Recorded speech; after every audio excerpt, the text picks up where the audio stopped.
Olá, Goriano, tudo bom? Vamos dar início, então, à continuidade, né, do nosso módulo de dor abdominal, dessa vez tratando da DUP, né, a doença ulcerosa péptica, dando uma pincelada também na H. pylori, que é uma bactéria extremamente importante para entender, né, a fisiopatologia por trás dessa doença. Inicialmente, né, vamos começar do início, como diria o Jack Stripador, né, vamos por partes. Então, o funcionamento do estômago é o básico, né, para a gente entender a fisiopatologia dessa doença. E vamos começar pela histologia, né? A parede do estômago, como todos os órgãos do corpo, né, eles têm especialização de membrana com o objetivo de fazer, né, exercer a finalidade específica, né? Tratando do trato gastrointestinal, essa finalidade é a digestão. Então, tem várias células especializadas em secretar tanto ácido quanto muco protetor para esse ácido não agredir a mucosa, né? Os tipos celulares básicos são esses. Existem outros, né? Por exemplo, as células mucosas, responsáveis pela secreção de muco, mas como elas são distintas, né? Existem células mucosas, células caliciformes, tudo no epitélio colunar, raramente envolvendo a fisiopatologia objetivamente, né? Mais bem pincelado, a gente não vai focar nelas aqui nesse momento. Primeiro, são as células parietais, ou também denominadas dioxínticas, né? Elas são responsáveis pela secreção de ácido gástrico, então o HCl está aqui. Também é responsável pela secreção de fator intrínseco, ou seja, para a absorção de vitamina B12. Também é responsabilizada pela secreção de leptina, que é um peptídeo responsável na via anorexígena, né? Então ela induz a saciedade. E elas estão todas localizadas no fundo e no corpo do estômago. Isso é importante que a gente saiba, porque envolve parte da fisiopatologia. Então, qualquer patologia que venha a ter afecção no fundo ou no corpo gástrico, ela vai induzir um estado de hipocloridria. Também vai induzir uma anemia macrocítica, provavelmente, e um estado de inibição da saciedade do indivíduo. Tá? Todas essas aí estão juntas. As células D, denominadas de células pilóricas, né, são aquelas responsáveis pela produção de gastrina, células G. E a partir do momento, né, a gastrina ela vai servir, como vocês já, né, estão sabendo, para o estímulo de secreção de HCl, né, em virtude da nossa aula anterior. Então elas vão estar presentes lá no antro do estômago. Isso também é importante de lembrar. Então qualquer coisa que vai envolver o antro, ela vai pegar a célula G e vai induzir um estado de hipocloridria, né, porque eu estou com menos estímulo à produção de ácido. As células D, também chamadas de células delta, vocês devem lembrar disso lá do pâncreas, né? Células deltas ilhotas D de Langerhans. Células deltas são responsáveis pela produção de somatostatina. E pelo próprio nome, né? Soma, corpo, statina, estase. Então ela induz um estado em que o corpo ele está parado. Então, qual que é a coisa mais estática, né, que uma pessoa pode fazer? É ficar parada para economizar energia. Então, para economizar energia, a somatostatina ela vai inibir tudo, inclusive as células produtoras de ácido gástrico. E elas também vão estar ali presentes juntamente com as células parietais. Certo? Minto, elas também vão estar ali presentes no antro junto com a gastrina. Tranquilo? Junto com as células G. Fisiologicamente, acho que isso aqui vocês já estão cientes, né? A gente tem 3 vias de ativação. Todas elas são formas distintas de ativação da bomba de prótons. O objetivo de todas elas é lotar a célula parietal de H+, para ativar a bomba de prótons e levar essa acidez para o lúmen estomacal.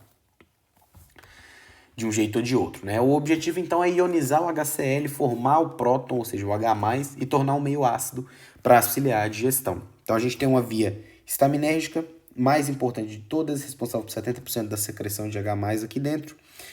Por que ela é responsável por 70% da secreção? Porque a gastrina e a acetilcolina, como elas são responsáveis por 30%, juntas, elas também potencializam a histamina. Então, a bem da verdade, se você findar a gastrina, você vai perder, vamos pôr aqui, 15% de gastrina, talvez uns 20% desses 70% aqui, da histamina, porque a potencialização da gastrina na via estaminérgica é uma realidade e a mesma coisa para a acetilcolina, tá?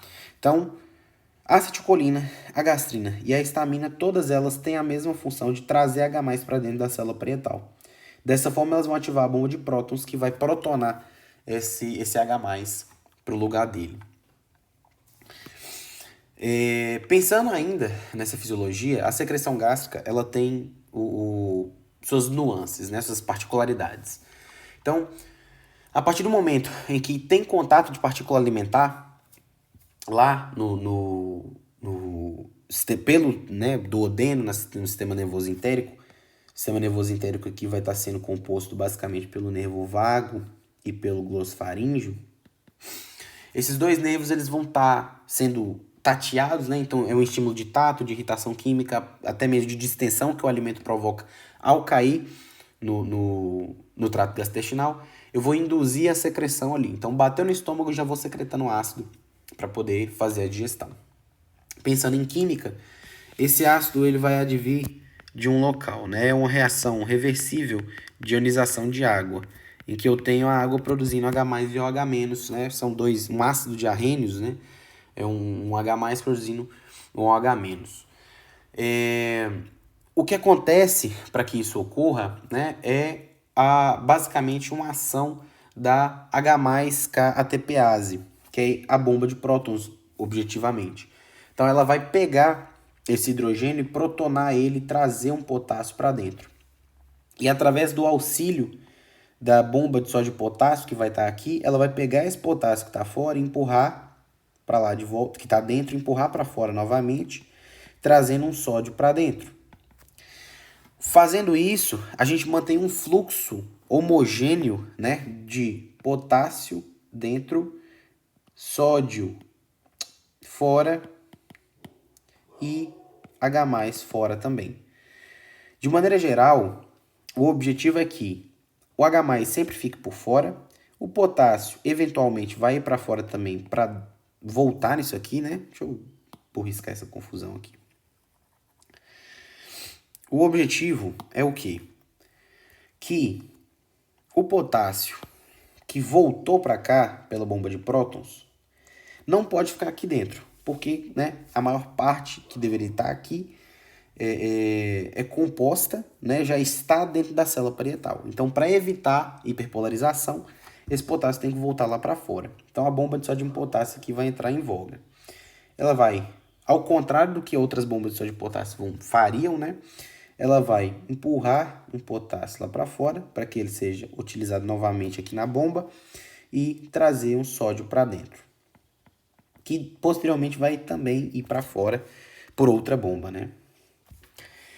Então isso é um ciclo ininterrupto, né, que vai manter aqui os íons H+ no canalículo da glândula, né? É diferente, são 3 regiões, né? É uma região dentro da glândula onde não pode ter muito ácido, o canalículo da glândula, onde tem o ácido, e o lúmen estomacal, onde tem ácido quando precisa. Ou seja, quando eu tenho estímulo lá do sistema nervoso entérico, falando que tem alimento, e aí ele secreta lá para o lúmen estomacal. Certo? Então, não pode ficar dentro do citoplasma, tem que ficar no canalículo, fica no estômago quando precisa. Beleza?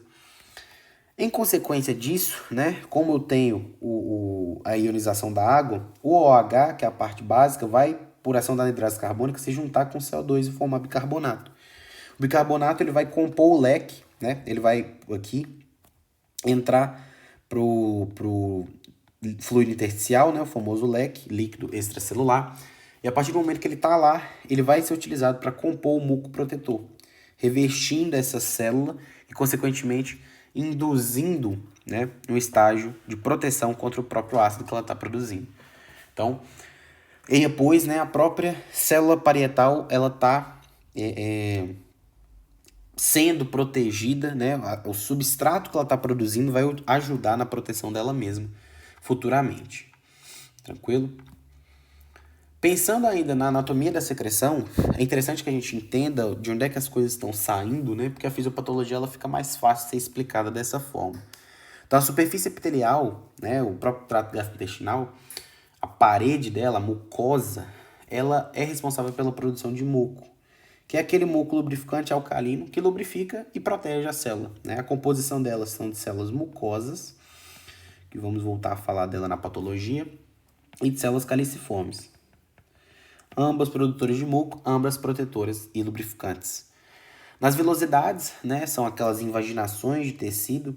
Nela ali, nas famosas cristas de Lieberkühn, ou Lieberkühn, elas vão ter na sua parede, né, as disacaridases, que são maltase, sucrase, etc., que são enzimas responsáveis pela digestão dos carboidratos, dos disacarídeos, né, que são carboidratos compostos por duas cadeias. Então, a partir desse momento, é o fim da digestão, né? Então, essas vilosidades, elas têm essa importância, né? Então, a partir do momento em que eu tenho um excesso acídico e essas vilosidades, ou outra patologia acaba com essas vilosidades, elas vão ir embora e você vai ter um comprometimento significativo na absorção de carboidratos, né? É o que, inclusive, acontece, por exemplo, na doença celíaca, que não tem nada a ver, né, com nosso objetivo aqui, mas é o que acontece. E por fim, no estômago e duodeno superior, né, é onde tem toda aquela fisiologia que a gente acabou de falar do estômago, é onde a gente encontra as glândulas gástricas. E essas glândulas gástricas podem ser de dois tipos, as parietais, que são aquelas produtoras de HCl, objetivamente, e as zimogênicas. As zimogênicas, zimos, vem de enzima, né? Então, são as produtoras de enzimas. Então, pepsinogênio e lipase gástrica são enzimas, né, responsáveis pela digestão tanto de proteína quanto de gordura, que é basicamente o que é digerido no estômago, né? Proteína e gordura. Carboidrato na boca, proteína e gordura no estômago e praticamente todas elas no intestino. Falando objetivamente da DUP, né? O que é o conceito? Qualquer erosão, qualquer descontinuidade da mucosa é uma úlcera ou não? Então, o que é uma úlcera? É uma perda é uma descontinuidade, na realidade, da mucosa do trato gastrointestinal que tenha mais do que 0,5 centímetros de diâmetro. Ou seja, sucessivamente esse ácido, ou uma substância básica, né? Nós não estamos falando objetivamente que é tudo ácido, mas geralmente é ácido, vai agredindo a mucosa, de maneira que o muco protetor vai se esvaindo, vou começando a agredir a parede, agredindo a parede, inflama, abre um buraco e esse buraco vai abrindo até ter 0,5 centímetros de diâmetro. Gente, 16 centímetros de diâmetro é uma coisa considerável, né? É um buraco, assim, considerável para você ter na parede do seu estômago, tá? Então, isso pode acontecer no estômago ou no duodeno, né? São as duas úlceras mais comuns, correspondem a mais de 99% dos casos. Então, o fato que é importante ser mencionado aqui é que a úlcera, ao contrário do que muito é pensado, né, ela não vai advir única e exclusivamente da hipersecreção de HCl. Existem úlceras básicas, mas geralmente elas ocorrem em virtude de ingestão de substância básica, uma tentativa de autoextermínio, por exemplo, com clorox, né? Clorox é ácido. Com água sanitária, por exemplo, né? Ou alguma coisa do tipo. Que é básico, mas também é muito básico, que agride o trato gastrointestinal. Tirando isso, são poucas as úlceras básicas que tem.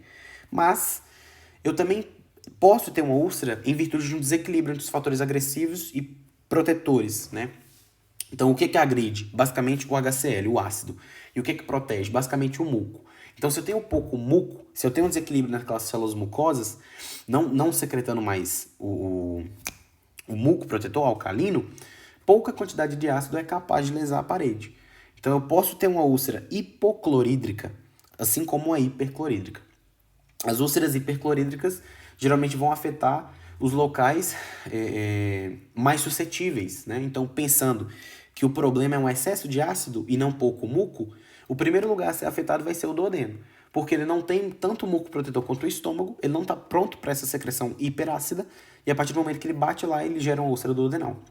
Ao passo que a hipoclorídrica geralmente advém de um problema que está parasitando, né, que está acabando com as células parietais, que tem pouca secreção de ácido, mas também está afetando as glândulas mucosas, que elas andam juntas, né?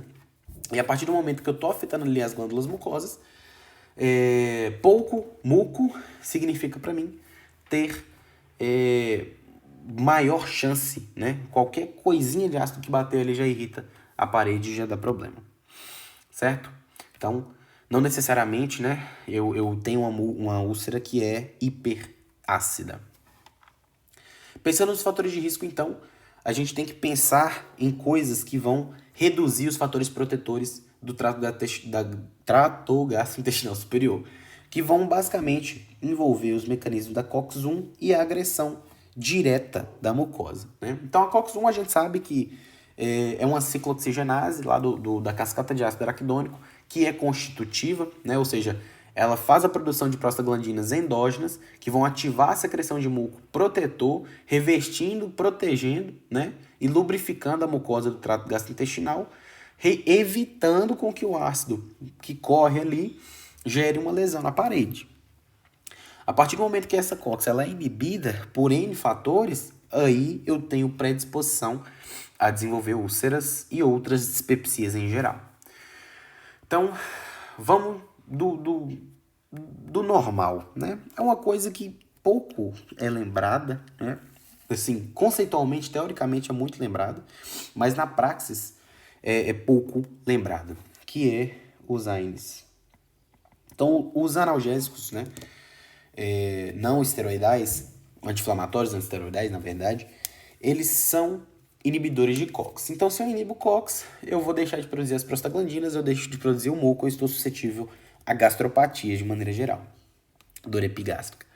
Só que, geralmente, o paciente que precisa de um analgésico, você nem chega a lembrar da gastropatia, porque ele quer resolver a dor primária dele, certo? Então, vamos tomar como exemplo a endemia que nós tivemos aqui de chikungunya. Então, choveu de pirona e paracetamol para todo mundo em virtude de dor articular. Então, a artralgia era muito intensa, era um grande problema. Então, tinha gente aí tomando 15, 30 dias de dipirona com paracetamol intercalado. Então, ao final disso, a quantidade de pessoas que tiveram sintomas dispépticos depois que resolveu o problema da chikungunya foi enorme. Por quê? Você não pergunta pro cara se ele tem queimação de estômago, se ele tem pirose, se ele teve ou tem alguma dispepsia, uma úlcera ou qualquer coisa. E você simplesmente senta nele um tratamento que vai inibir a COX, certo? Então, os AINES, na praxis médica, ele é raramente lembrado nesse sentido. Posteriormente, os antiácidos. Os antiácidos eles são bem controversos, né? Porque em tese eles deveriam ajudar. Só que a partir do momento em que eles tornam o estômago um ambiente básico, por conta da característica deles, não um ambiente neutro, o estômago ele vai fazer um reflexo de compensação. Então, aumentar a secreção ácida, ao ponto de que nem o antiácido mais vai resolver o problema. Então, induz um estado de hipersecreção, né, uma hipercloridria, que favorece os sintomas dispépticos. Agentes irritantes, né? Os mais comuns, né, que a gente vê quase todo dia no ambulatório, é álcool e tabaco. Lembrando que o álcool, ele não agride diretamente a mucosa do trato gastrointestinal, objetivamente, né? Se parar para analisar, o contrário do que se pensava, né? O álcool, ele vai fazer a agressão do esôfago, predispondo metaplasia, displasia, consequentemente câncer de esôfago, DUP, DRGE. Não é essa a realidade. O álcool, ele facilita a hemorragia digestiva alta, né?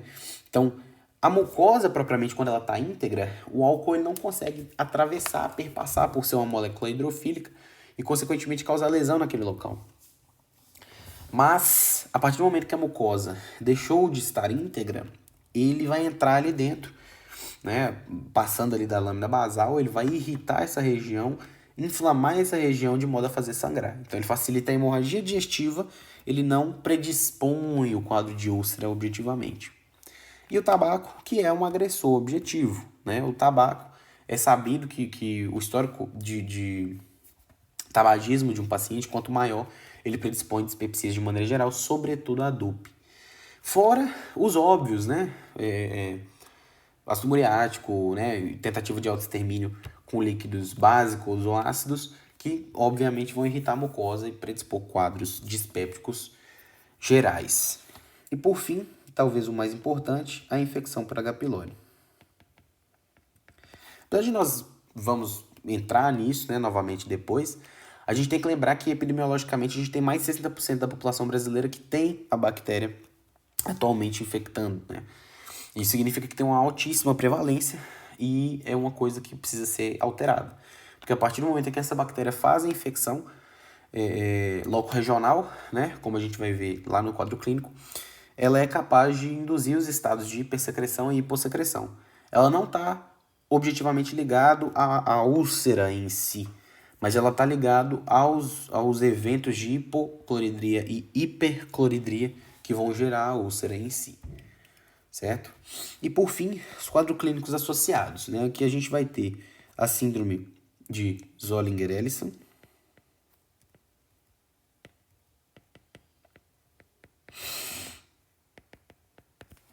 e a mastrocitose sistêmica. São duas coisas diferentes, mas que vão fazerem vocês pensarem clinicamente. O que é a síndrome de Zollinger-Ellison? É uma displasia, né? Um tumor de células gástricas, ou seja, produtoras de gastrinas. Então, ela vai formar gastrinomas. Oma é sufixo de câncer. Então, observe que aqui a gente tem uma das vias produtoras, né, de ativação, na verdade, da bomba de prótons. Então, quando eu produzo gastrina em excesso, em virtude desses gastrinomas, né, eles não estão sujeitos a mecanismo de regulação, então eles não sofrem feedback negativo e eles vão fazer hipersecreção de HCl, vão induzir um estado de hipercloridria e, como consequência, o paciente vai ter quadros sucessivos e frequentes de úlceras pépticas, né, que vão sangrar, vão perfurar e vão dar diversos outros problemas para esse cara. Então, isso é um grande problema e é uma das vias ativadoras, né? A mastocitose sistêmica é outra via ativadora. Se parar para analisar, o mastócito é um degranulador de histamina, né, lá no sistema imune, quando a gente estudou imunologia. Então, aqui a gente tem uma via pela gastrina e uma via pela histamina, né? Os mastócitos produzidos em demasia lá na medula óssea vermelha vão degranular altas concentrações de histamina e, consequentemente, ativando a via gástrica que aumenta o HCl. O estágio de hipercloridria, então, vai facilitar a formação de úlceras como se fosse os Zollinger-Ellison. Então, são duas patologias distintas que vão dar para mim um quadro de hipercloridria e o estado de hipercloridria desenvolve a formação de úlceras. Pensando clinicamente, então, a gente vai ter uma quantidade de casos de DUP, né, epidemiologicamente, na verdade, né, que vem caindo, né? Tem uma queda na prevalência da doença ulcerosa péptica, baseado em dois fatores, né? O primeiro deles é o combate e a profilaxia. Profilaxia não, né? O combate e o diagnóstico precoce da H. pylori. Então, tem uma alta disponibilidade agora, né, de testes, como, por exemplo, o teste respiratório da urease, que é um teste barato, né? Não tão barato assim, mas é barato, mais barato que uma endoscopia, que permite a detecção da H. pylori. Então, detectando a H. pylori, eu vou tratar e eu vou impedir a cadeia de transmissão. Já chegou um ponto em que a H. pylori ela era 80%, 90% de prevalência. Então, agora que está em 60%, nós estamos diminuindo, né?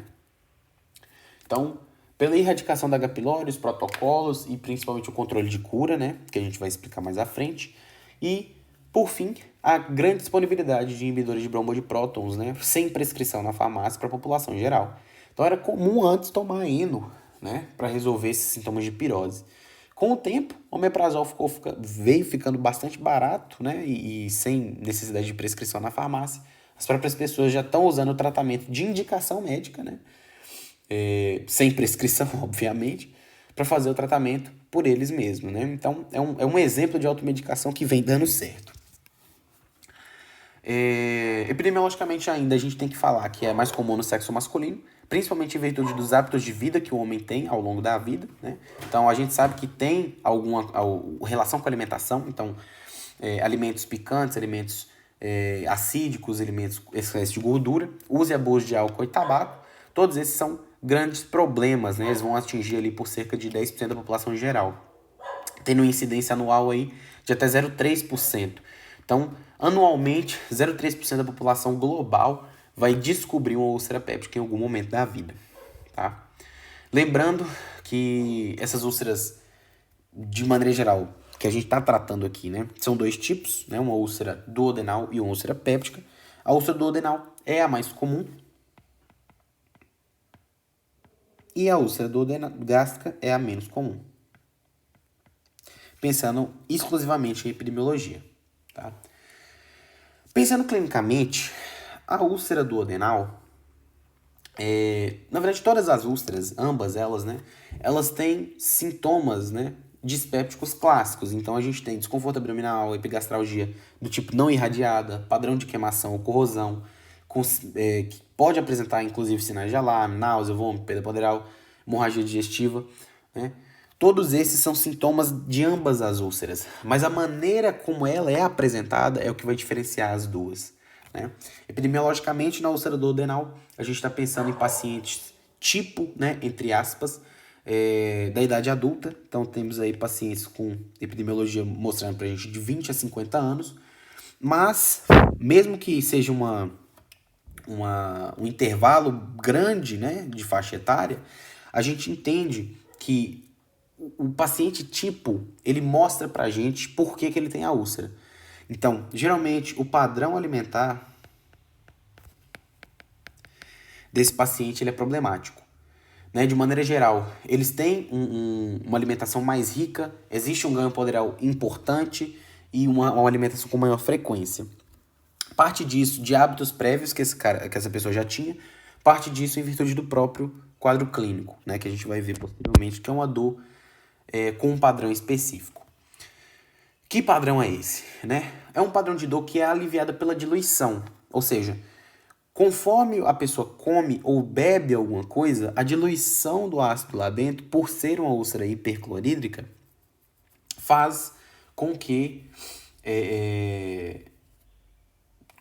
em virtude dessa diluição, exista menos H+ nas bordas da úlcera para poder doer, né? Então, é um padrão de dor. Dói, come, passa. Então, o paciente, quando sente dor, quando está próximo ao jejum, ele come, faz uma alimentação e a dor passa. E essa dor vai voltar daqui 3 a 4 horas, quando ele voltar ao estado de jejum novamente. Então, o paciente ele vai continuar repetindo refeições, né, para ele conseguir voltar ao jejum, né? Para ele não ter que voltar ao jejum. E a partir do momento, né, que ele evita o jejum, ele come a todo momento, ele vai estar tendo um ganho ponderal. Então, uma característica marcante aí da úlcera duodenal é essa. Então, eu falei que essa úlcera ela é hiperclorídrica. Essa úlcera ela é hiperclorídrica em virtude, se você pensar na epidemiologia ou na fisiologia, disso aqui, ó. A infecção da H. pylori, ela vai se dar lá nas células D. A infecção nas células D, ela vai reduzir a quantidade de somatostatina. Reduzindo a quantidade de somatostatina, essa úlcera, né, ela vai aumentar, essa infecção por H. pylori, vai aumentar a quantidade de ácido, né, induzindo o estado hiperclorídrico, em consequência da morte das células D e, consequentemente, uma afecção, né, uma incidência de ácido muito maior naquela região, dispondo, portanto, de nada, né? O duodeno ele tem praticamente zero muco para se defender. E assim que o quimo, que é basicamente o alimento, né, cheio de ácido, que ele cai ali no duodeno, esse duodeno proximal, que é a região mais comum de úlcera, ele não chega a secreção básica ainda, né? Porque o alimento ele acabou de cair no intestino delgado, no duodeno, a secreção ela tá pronta para ser realizada, mas ela demora um pouco, né? E é justamente nesse intervalo entre o alimento ácido cair no duodeno e a gente aguardar a substância, né, a secreção alcalina, cair, que a úlcera vai começar.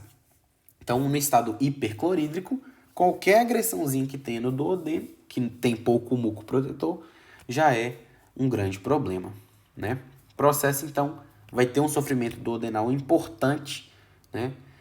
E, eventualmente, esse estado de hipercloridria, ele também pode levar à úlcera gástrica, né? Mas esse processo, geralmente, ele é corrigido quando o paciente já está sofrendo ali com a úlcera duodenal. Então, se você parar para analisar, o estado de hipercloridria ele também pode sobrepujar o muco protetor do estômago. Contudo, o paciente sente um desconforto tamanho com a úlcera duodenal que ele não chega a desenvolver uma úlcera gástrica propriamente dita. A não ser que ele esteja isolado da sociedade, sem mais nada o que fazer a não ser suportar a dor, né? A úlcera gástrica, em contrapartida, ela também tem os sintomas espectros convencionais, né, de uma úlcera qualquer, porém, fisiologicamente, ela é uma úlcera hipoclorídrica. Isso se dá em virtude do parasitismo do corpo do estômago, né? Lá no corpo do estômago a gente tem as células parietais que vão estar sendo inibidas, né, a secreção a partir da infecção por H. pylori no corpo do estômago. Porém, lá também tem as células mucosas. E as células mucosas do estômago, né, estão ali produzindo aquele muco alcalino. E com a redução da quantidade de muco, quase zero, eu deixo o estômago suscetível a pequenas quantidades de ácido, que é exatamente o que acontece. As células parietais, elas morreram em grande parte, mas ainda tem algumas produzindo algum ácido, mas as células mucosas elas não estão conseguindo mais produzir muco. Então, é um estômago extremamente fragilizado. Então, pequenas quantidades de ácido vão induzir a agressão de mucosa. Tá? O paciente tipo aqui, geralmente, são os idosos acima de 60 anos. A partir disso, né, a gente tem um pico de incidência ali, em virtude não do padrão alimentar ruim ou alguma coisa do tipo, mas sim pela quantidade de tempo que ficou com a infecção por H. pylori e pelos maus hábitos de vida ao longo da vida, né? Então o paciente ele pode até ter parado de fumar aos 50, mas ele começou aos 12, então ele tem uma carga tabágica muito grande e o organismo dele não vai dar conta de sobrepujar isso, né? Você precisa de 20 anos sem fumar para você poder ter um início de reversão do mal que você fez durante o tempo que você fumava. Então, é, pois, um problema, né? A partir do momento que a gente pensa nessa dor, a gente pensa numa coisa interessante, né? O padrão de queimação na úlcera duodenal, ela tem melhora com a diluição, né? Então, a alimentação, ingesta líquida, melhora a dor. Por isso que o paciente come. Aqui não é um problema de hipercloridria, tem pouco ácido. Então o problema nunca foi a quantidade de ácido. Então comer não melhora a alimentação. O padrão aqui, portanto, é o padrão de dói, come, passa, dói. Confuso, demais. Mas ó, dói, doeu, comeu. Passa por um momento, porque né, o pouco de ácido que tinha diluiu levemente, mas logo depois da alimentação, 15 minutos, 30 minutos, já dói novamente. Então, como essa dor, né, ela não melhora com a alimentação, por vezes até piora com a alimentação, a gente vai ter um paciente que tem uma perda ponderal por hiporexia, né? Ele tem medo de comer. E olha que grande problema. É um paciente com a queixa dispéptica, provavelmente com um problema aí, com alguma estase prandial, né? Ele não consegue comer direito, tem uma sensação de empachamento, uma dor abdominal e com perda ponderal. Então, só falta essa úlcera sangrar e aí tem um sangramento oculto nas fezes positivo para a gente fechar o diagnóstico de câncer, né? Só precisar fazer uma biópsia. Então, a úlcera gástrica é um grande ponto, né, para a gente diferenciar com o câncer gástrico em virtude dessa dor desse tipo, associada a sangramento e associado principalmente à perda ponderal, né? É importante salientar também que isso é um tipo de úlcera gástrica, né? A maior parte delas. Algumas dessas úlceras gástricas ainda podem ser hiperclorídricas, né? Mas são casos bem fora da caixinha, né? Por assim dizer. Pensando em propedêutica, então, a gente vai ter um exame, né, que é bastante conhecido, e dois exames que apesar de não ser o padrão ouro, né, a gente pode lançar mão deles em virtude da endoscopia ser bastante cara. Então, de novo, como se fosse no refluxo gastroesofágico, tem uma particularidade para solicitar exame. Tem que pôr em conta, né, a oneração da saúde pública, se eu consigo ou não consigo autorizar esse exame para esse paciente, que de nada adianta eu pedir endoscopia para todo mundo, sendo que 1 ou 2 de 11, 10 vão fazer, né? Então tem que indicar com certeza e de acordo com a necessidade do paciente. Se ele precisar mesmo, se ele tiver um sinal de alarme, que ele precisar de endoscopia, eu vou ter que indicar. Não tem jeito, né?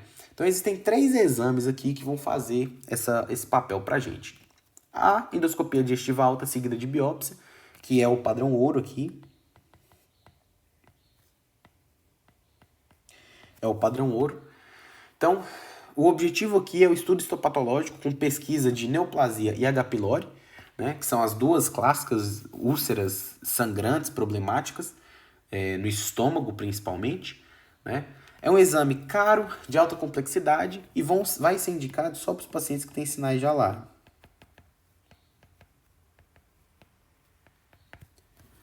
Beleza. Pensando nesse teste rápido, que é o teste da urease, né, o teste respiratório, a pesquisa se dá de uma forma não invasiva e é mais barato. Então é melhor que eu faça um teste respiratório num paciente que não tem sinais de alarme, porque eu consigo diagnosticar um H. pylori ali, que provavelmente é a causa da úlcera, né? Então, é um exame minimamente invasivo, vai ser usado quando o paciente tiver queixas características de DUP, então tem que estar queixoso e sem alarme. E de novo, lembrando quais são os sinais de alarme. Acima de 40 anos, apresentando disfagia ou dinofagia, algum tipo de sangramento, né, evidenciado por anemia, hemorragia digestiva ou sangramento oculto nas fezes positivo, perda ponderal ou história positiva de câncer, pensando em neoplasia, e massa abdominal palpável também pensando em neoplasia, tá? Tudo isso eu indico endoscopia com biópsia. E por fim, o CID, né, o SED, que é a seriografia esôfago e estômago do duodeno. Então, o que é um SED, velho, a bem da verdade? É uma sequência de fotos que o cara bateu do esôfago, estômago e duodeno, conforme o cara deglutiu um contraste de bário, ou o famoso baritado, né? Então, ele toma o baritado, ele vai descendo pelo esôfago, estômago e duodeno e eu vou vendo como é que tá a parede, né? As radiografias sequenciais, como é que tá a parede. Então, é como se fosse isso, né? Um tubo normal. Se esse tubo em algum momento tem um rompimento, né? Tem um buraco aqui, eu identifico uma úlcera. Se ele tem um calombo, eu identifico um tumor, por exemplo. Então, eu não vou ter certeza do que é aquilo, se é um achado né, um artefato da imagem que pegou errado, né? Mas, contudo, porém, todavia, como ele é muito mais barato e de pouquíssimo, é um raio-x, né? Então você tem raio-x até em cidade de 5 mil habitantes, é mais fácil quando você não tem essa possibilidade, né? E essa possibilidade aqui também tem um pouquinho de complexidade envolvida. Então o SED ele vai basicamente ser equipar, né, as cidades pequenas em serviços de baixíssima complexidade para poder auxiliar nesses momentos, né? Eles vão basicamente encontrar essas descontinuidades na parede que vão indicar as úlceras. Tem indicações parecidas com a AEDA, né? Tem sinal de alarme, tem outros problemas, sintomas característicos de DUP, mas está entrando em desuso em virtude disso, né? Por ser um exame que não te dá... Tem uma alta sensibilidade, aliás, tem uma sensibilidade moderada, mas tem uma especificidade ridícula. Então você não sabe o que tem lá, se é exatamente uma úlcera ou se é alguma outra coisa. Pensando em tratamento, né? Vocês já estão careca de saber o que é o que. Então, inibidor de bomba de prótons, né? O omeprazol, ele vai inibir de 80 a 95% da secreção ácida. Os inibidores de receptor H2, né? Cimetidina, ranitidina, reduzem até 70%. Posso utilizar eles juntos para induzir um estado de acloridria. Posso utilizar antiácidos, né? Na verdade, antiácidos raramente a gente vai usar, a bem da verdade, porque, por conta do efeito rebote, né? Toda aquela questão. Então, o foco aqui mesmo são os antissecretores. Agora, não adianta você indicar um tratamento se você não pensar na fisiopatologia. Então, a etiologia da úlcera em questão, não adianta você iniciar o antissecretor se você não for lá e tirar o fator de risco. O cara vai começar o uso de omeprazol agora para tentar cicatrizar uma úlcera, mas ele continua abusando do cetoprofeno para dor de cabeça dele. Então você tem que retirar os fatores de risco enquanto introduz o tratamento medicamentoso antissecretor, tá? Então por isso que o MEV vem aqui. O MEV vem aqui para você tirar os AINES, reeducação alimentar. É difícil? Demais. Mas pelo menos dar uma maneirada no alimento picante, gorduroso, um alimento muito ácido, né? Evitar comer de noite, evitar comer e deitar imediatamente depois, né?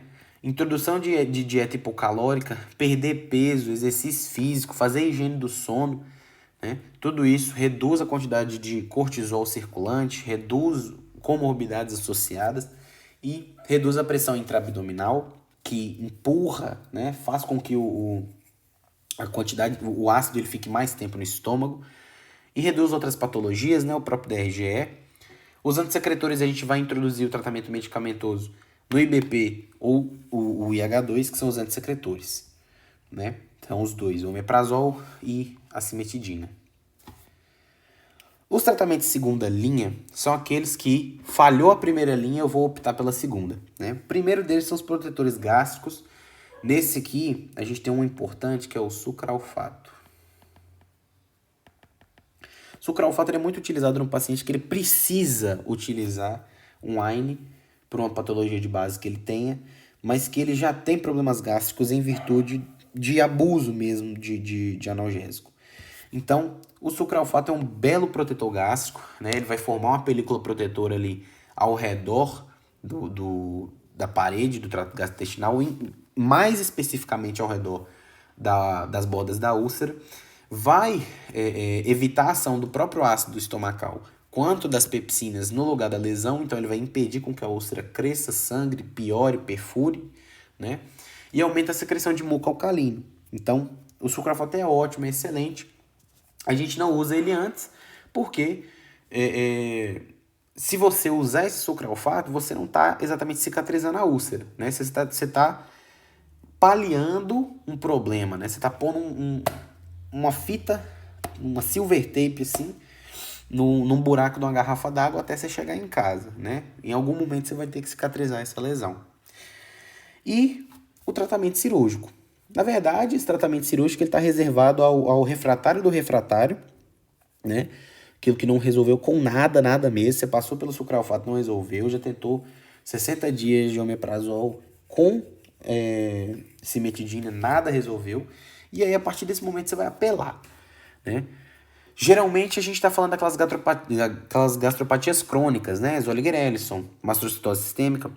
E por quê? A partir do momento do tratamento cirúrgico, eu vou tirar aquelas outras linhagens que a gente estava falando anteriormente. Como assim? Eu vou findar a via colinérgica ou a via da gastrina. Vamos lá. Tratamento cirúrgico, existem indicações, né? A primeira indicação para o tratamento cirúrgico é a intratabilidade clínica, que é qualquer tipo de gastropatia, né? Qualquer úlcera, por assim dizer, que está de 8 a 12 semanas de tratamento e não cicatrizou, ou então você usou 12 semanas de tratamento e ela recidivou. A partir disso, o paciente entra em intratabilidade clínica. Não tem como eu oferecer um tratamento clínico para ele que resolva. E a segunda possibilidade é a presença de complicações. Então, o paciente que tem hemorragia digestiva alta, uma perfuração ou obstrução, já indica ali um tratamento cirúrgico para sanar aquele problema, né?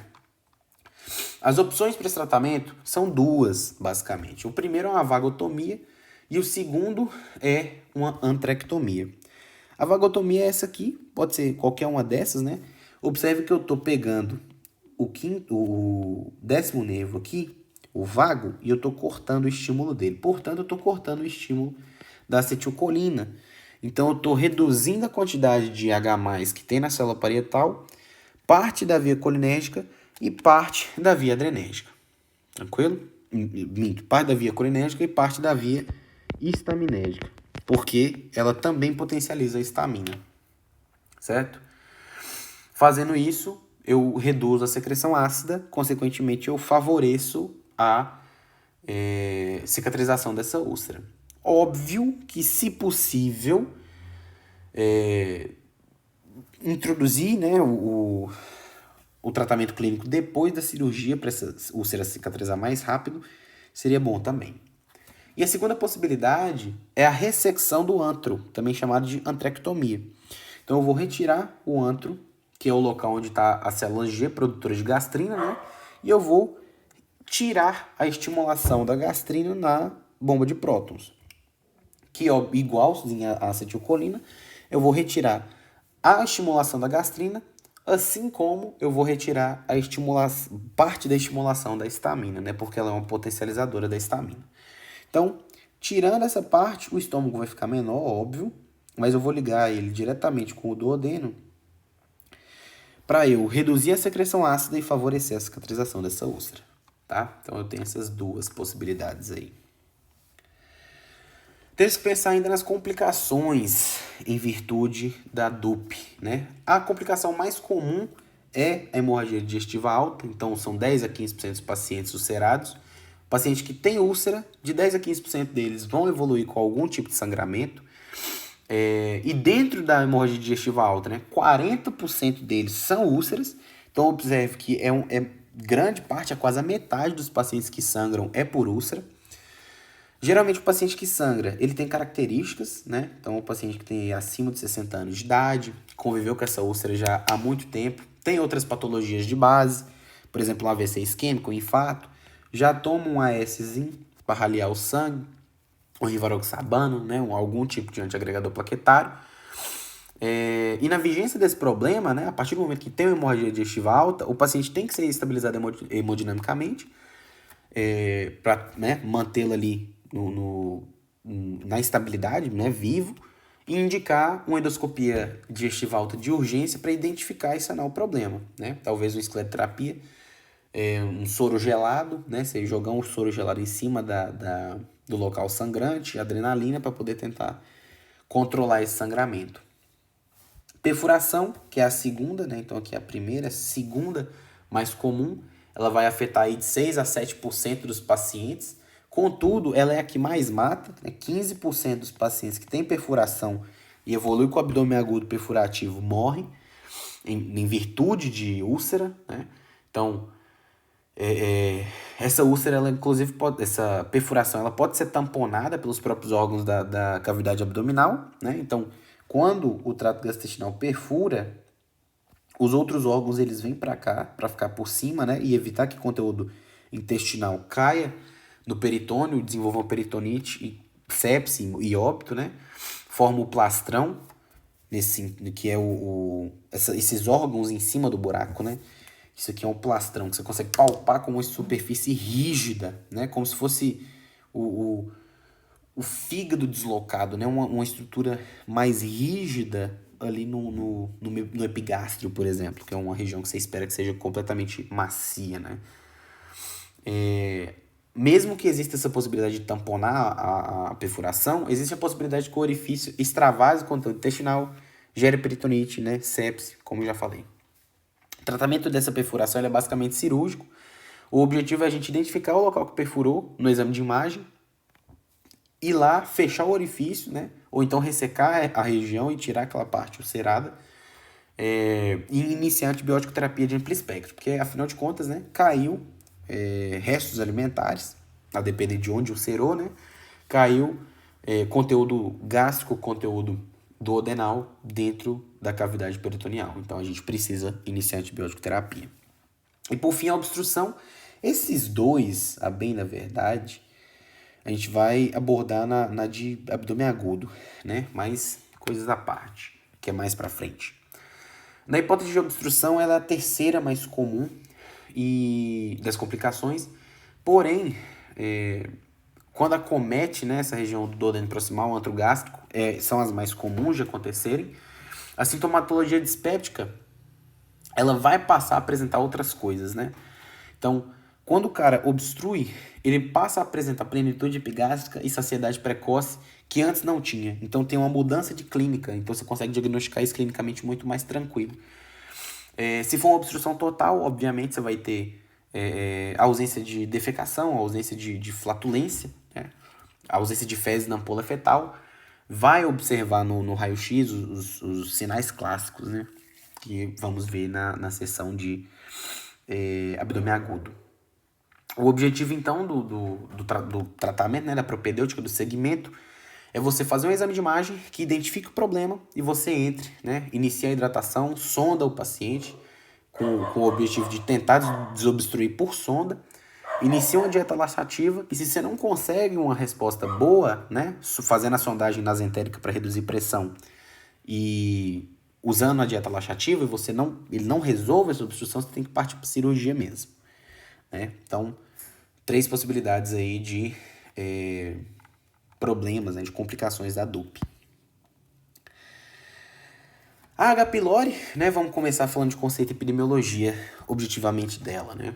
Então ela é uma bactéria que vai afetar o TGI superior, então a gente está falando aí de esôfago, estômago e duodeno proximal, e ela vai induzir o desequilíbrio dos fatores protetores e agressores do trato gastrointestinal.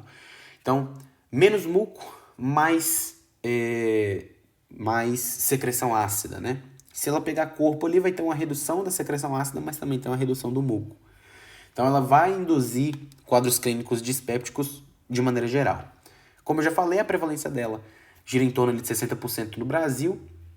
O problema dessa bactéria é a enzima urease, né? Então, ela tem essa urease, que é inclusive o que a gente consegue detectar, né, no teste, é a atividade dessa enzima, que é o seu maior fator de patogenicidade. Ela transforma os hidrogênios do HCl em amônia, que é um composto básico, e ela consegue sobreviver no ambiente ácido no talo sem problema algum, né? Então o ácido do estômago não é capaz de matá-la, como é a realidade para grande parte das bactérias que a gente come, né? Então, né, nenhum alimento vem livre de bactérias, só que o ácido do estômago mata a maior parte delas. Por isso que a gente não tem gastroenterite toda hora.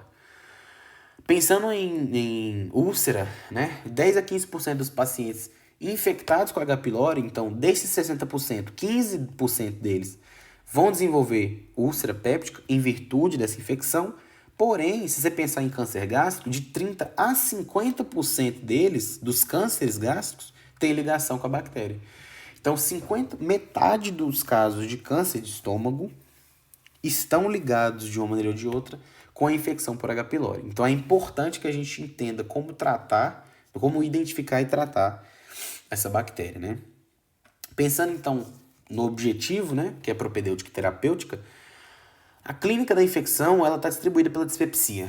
Então, pode ser uma DRGE? Pode ser uma DUP? Pode.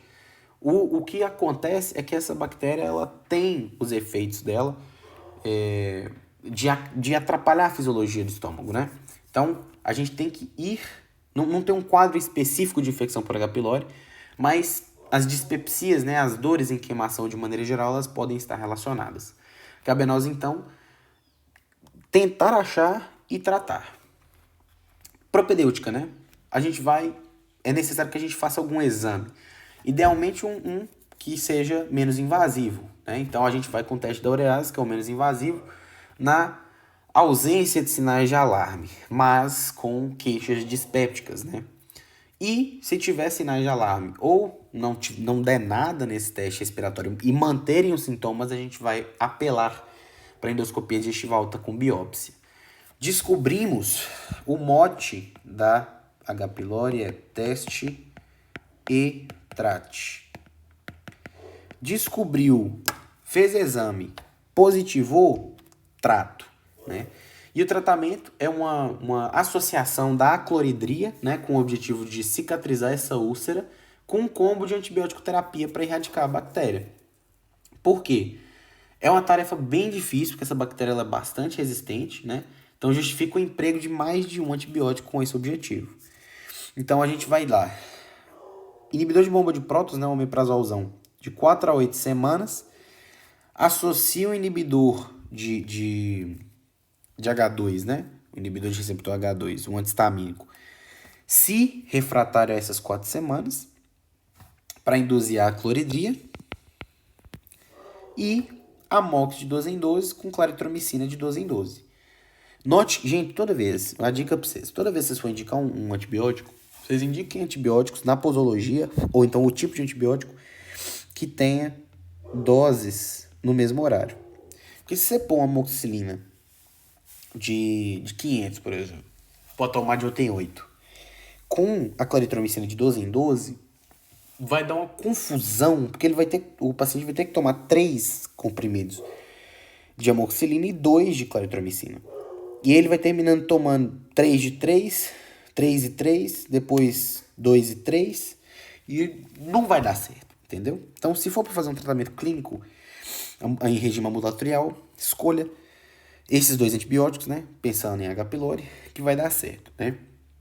Terminando isso aqui, é importante que você impeça a cadeia de transmissão fazendo o controle de cura, né? Então, você vai pedir de novo um teste respiratório depois do tratamento para verificar se realmente a H. pylori foi erradicada, né? Outro teste da urease. E se tiver sido erradicada, ótimo. Se vier positivo, você vai repetir o esquema até resolver esse BO. Tranquilo? Então foi isso. Uma aula mais light, mais tranquila. Espero que tenha ajudado vocês. Fiquem com Deus. Até a próxima.